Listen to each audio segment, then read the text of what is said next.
సుమతి తండ్రి ఊరెళ్ళినప్పటి నుండి లక్ష్మి ఎందుకో ముభావంగా ఉండసాగింది.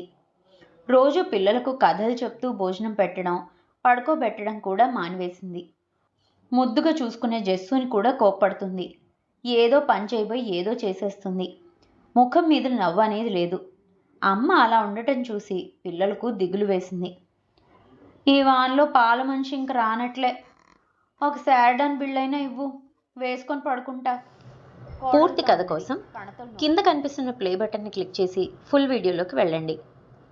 కథ విని నచ్చితే లైక్ చేయండి, మీ ఫ్రెండ్స్ అండ్ ఫ్యామిలీకి షేర్ చేయండి, మీ అభిప్రాయాల్ని కామెంట్ చేయండి.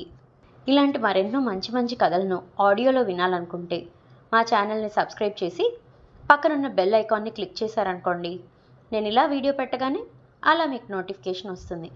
ఎన్నో మంచి మంచి కథలను మిస్ కాకుండా వినేయచ్చు. చేస్తారు కదూ మరి.